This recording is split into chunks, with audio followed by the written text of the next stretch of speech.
welcome to the National World War II Museum's podcast series, Service on Celluloid. This podcast is brought to you through the generous support of the Albert and Ethel Hertzstein Charitable Foundation. This is our mini-episode where I will hone in on some of the finer points from last week's main episode. My name is Seth Paradin, historian and digital content manager here at the National World War II Museum in New Orleans, and today I'll be continuing our discussion on the 1969 film Bridge at Remagen. Bridge at Remagen is set in the closing days of World War II on the Western Front and focuses on both sides of the battle for the Ludendorff Bridge. The efforts of the Germans to stop the onrushing American forces are shown as they attempt to use the Rhine River as a natural defense from the flowing tide of enemy troops and equipment. While at the same time, the film shows the experiences and plight of a small platoon of armored infantrymen from the 9th Armored Division as they push through Germany and up to the Rhine in the final violent days of the war. Bridge at Remagen stars George Siegel as Lieutenant Hartmann, Robert Vaughn as Major Kruger, Ben Gazzara as Sergeant Angel, E.G. Marshall, Bradford Dillman, and many others. The film was directed by John Gillerman, produced by David L. Wolper, and written by William Roberts and Richard Yates. The film received mixed critical reviews upon release. Now, the capture of the Ludendorff Bridge at Remagen was a significant event during the later stages of the war. As we stated in the main episode, it sort of kicked the door down to the interior of Germany. And again, not that we weren't going to cross the Rhine, we most certainly would have and did in several other locales. But the capture of the Remagen Bridge itself expedited the process and saved lives too. The bridge was captured easily, much easier than is actually shown in the movie, and utilized for 10 days before it collapsed, due to several things, not the least of which was the failed German demolition of the bridge itself. As is well known, the Germans did try and blow the bridge. They had laid explosives 300 kilograms of dunitrid, which was a civilian-grade explosive used in mining, as opposed to a military-grade explosive, on the eastern approach of the bridge, and this is shown in the movie. At 2 p.m., as the first elements of U.S. forces came close to the bridge, the Germans detonated a charge under the stone archway that connected the approach embankment with the bridge, blowing a 30-foot crater in the roadbed, hoping it would slow down tanks and infantry of the United States Army, which it actually did, at least for a little while. The Americans pressed on sans armor because they couldn't get the tanks through the hole and around and up on top of the bridge at that point, and they were led by Lieutenant Carl Timmerman. This is a guy whom we spoke of many times in the main episode. And they proceeded to approach the bridge. At this time, the Germans ignited or tried to ignite the main charges on the bridge, and again, this is shown in the movie with pretty good accuracy. As is shown in the film, the electrical charge did not go off. They kept hitting the blasting box 2 or 3 times and it just wouldn't go. The main charge had to be lit manually. German Corporal Anton Faust volunteered to leave the tunnel under Erpler to manually light the primer cord to the explosives attached to the eastern pier that had been placed earlier that day. He ran 90 yards through the small arms fire, exploding tank shells, smoke and haze, lit the primer, and ran back to the tunnel. As Timmerman and his people approached the bridge, the explosives went off. The explosion blew large holes in the planking covering the rails above the pier, twisted some of the steel supporting girders, and cut a 30-foot gap in the truss supporting the southern side of the bridge. But that was all it did at that time. Shortly thereafter, the bridge was captured, and within days, the bridgehead across the Rhine was pumping GIs and their equipment into the heart of Germany. The failed destruction of the bridge and the Americans' bridgehead across the Rhine proved to be a thorn in the German side, to say the least. The Germans prepared and executed several counterattacks to destroy the bridgehead and deploy the Luftwaffe to destroy the bridge itself. Fully aware that the Luftwaffe would attempt to destroy the bridge by air, the Army deployed literally hundreds of anti-aircraft weapons around the bridge to defend it from air attack. Over 100 German aircraft were claimed as being shot down as they attacked the bridge over the next 10 days. And that's a significant number considering that the Germans launched over 360 sorties of aircraft to attack the bridge. The bridge was an important lifeline for U.S. troops on the other side of the Rhine. Materiel flowed constantly across the Ludendorff, and it was deemed serviceable by Army engineers. Combat engineers repaired and serviced the bridge at length to try and prolong its life. Because it was feared that the Ludendorff would eventually collapse, and because one bridge wasn't going to supply an army, several other bridges were built across the Rhine at Remagen. These structures were temporary treadway bridges. One of the engineering units that built a bridge across the Rhine at Remagen was the 291st Engineer Combat Battalion. And let me be clear, they were not the only ones there. There were several engineering units present. The 51st, 86th, and 78th were also present. But for this one, we'll just focus on the 291st, commanded by Colonel David E. Pergrin. Now, the 291st had been in country since D+23. They'd seen plenty of action in Normandy and the drive across France, so this was a well-experienced unit led by a well-liked and very capable officer in Pergrin. They'd seen very, very heavy action in the Ardennes and had been on one of the units directly responsible for stopping Kampfgruppe Peiper in the northern shoulder of the Bulge by blowing the bridges Peiper needed directly in his face numerous times. The 291st was directed to construct a treadway bridge across the Rhine not long after the Ludendorff had been captured. The following bit of text comes straight from the United States Army. The 291st, with the help of a platoon from the 299th Engineer Combat Battalion and the 988th and 998th Treadway Bridge Companies, began construction at 0830 on 9 March 1945. The fanatical determination of the Germans to destroy the bridge was evident in the volume and intensity of fire received by the engineers as they struggled to span the river. The 291st and its fellow engineering units suffered numerous casualties and significant damage to their equipment, all as a result of constant German artillery barrages, occasional strafing by Luftwaffe aircraft, and even one incident where Panzer units in Erpel laid down direct fire on the engineers and their construction site. Despite all these obstacles, Pergrin and his engineers completed the bridge, touching down on the east bank of the Rhine at 17:10 hours on March 10, 1945, just under 36 hours after the initial construction began, and that is a feat right there. It was the first Allied bridge built across the Rhine, and remains the longest tactical bridge of its type ever assembled under enemy fire. Construction of the bridge was treacherous, to say the least. The Rhine River is a fast-flowing body of water with a deadly current.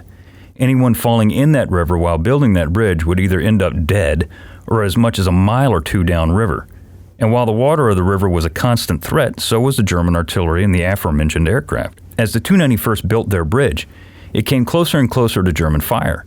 And while they were under fire the entire time they built the bridge, the fire got more accurate the closer they got to the guns. So accurate that the nose of the treadway bridge the engineers were building was dubbed Suicide Point by those banging their girders and roadways together. With the bridge 150 feet into the river, a German shell fired from a long distance away found its target.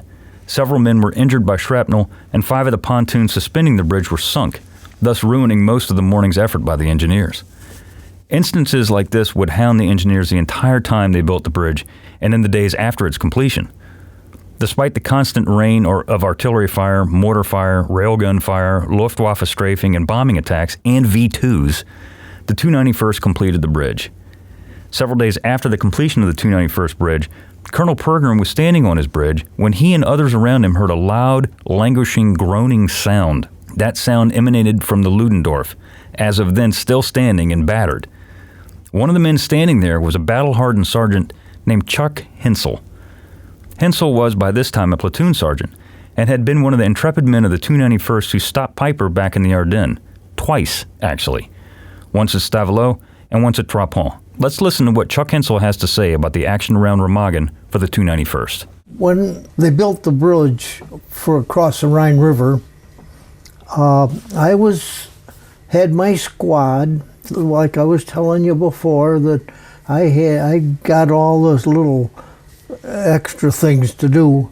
I was sent out to a little unit that didn't have any equipment to check a field that for booby traps and mines and whatever, you know. And so we stayed there, and I taught them how to check that, pick them up, and lay mines, and that took the week. When I got finished with that job, I went to Remagen, and the bridge was finished. But we had some, they says, well, since you haven't done nothing, you can take your squad out and fix the approach to the, because we're 8 o'clock tomorrow morning, we're starting to use the bridge. I said, okay, I'll do that, we can do that, that's no problem. So I sent half of the squad across the bridge, and then I stayed on the near shore. We got scraped around the roadsides and every place to get stuff to put on the road and fixed the approach to the bridge. It only had to be about 30, 40 foot. And the same on the other side, and so I walked across, and I tell you, I was scared. And that darn river was so fast, and it was going underneath that bridge as I was walking across, that scared me. But I got over there and checked out what the guys had do and what they had done, and everything looked fine. I said, okay, let's come on back, and well, 8 o'clock, boy, they started putting across anything, tanks, half-tracks, trucks, jeeps, you name it, and that was what was going across. And because that was the only thing left. The Ludendorff Bridge had caved in, and I was picking mines up along the river, and we were stopped at a little German church, Catholic church, and just to take a little break from clearing the roadsides. And one of the guys happened to look down, which we were about a half a mile from the bridge, our bridge we built. And he says, uh-oh, there goes the Ludendorff down. And just as we looked at it, down she was going. And a lot of guys got killed on that. They got pinned underwater and couldn't get out of it. And so, they were out fishing them out of the water and getting them in a little Navy boat and getting them on shore safe. And some of them, they had to cut an arm off or cut a leg off that was pinned on the steel, and it was terrible. But anyhow. The Ludendorff Bridge collapsed into the Rhine 10 days after it was captured. The battered old bridge just simply couldn't take any more punishment. 7 American soldiers were killed in the collapse, 23 went missing, and over 60 were injured. Before it collapsed, 5 U.S. divisions had already used the Ludendorff and the 2 treadway bridges to cross into Germany, creating a bridgehead almost 25 miles long, extending from Bonn in the north almost to Koblenz in the south. So in all, the capture of the Ludendorff, while maybe not the tipping point of the war, certainly not, was essential in ending the war earlier than we had we not captured it at all. The capture of the bridge and the establishment of the Remagen bridgehead was so important, a figure no less than Joseph Goebbels commented on its importance in his diary. And it's these quotes that I will leave you with. And this is directly from Joseph Goebbels himself. It is quite devastating that the Americans should have succeeded in capturing the Rhine Bridge at Remagen intact and forming a bridgehead. The Remagen bridgehead causes the Führer much anxiety. It must be assumed that the failure to blow the Remagen Bridge may well be due to sabotage or at least serious negligence. The Führer has ordered an inquiry and will impose a death sentence on anyone found guilty. No doubt there. In the evening comes the news that it has still not been possible to eliminate the Remagen bridgehead. On the contrary, the Americans have reinforced it and are trying to extend it. The result is a very unpleasant situation for us.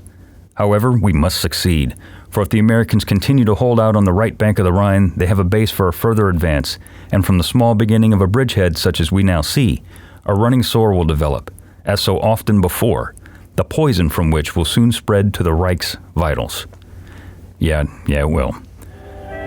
And with that, I want to thank you so much for listening. You can follow us on Facebook, Instagram, and Twitter at Service on Celluloid. Be sure to rate and review us on Stitcher and iTunes if you like what you hear. I'd like to thank everyone who made this podcast possible, our producer Mallory Kirk, and our sound engineer Jeremy Burson. This has been a production of the National World War II Museum.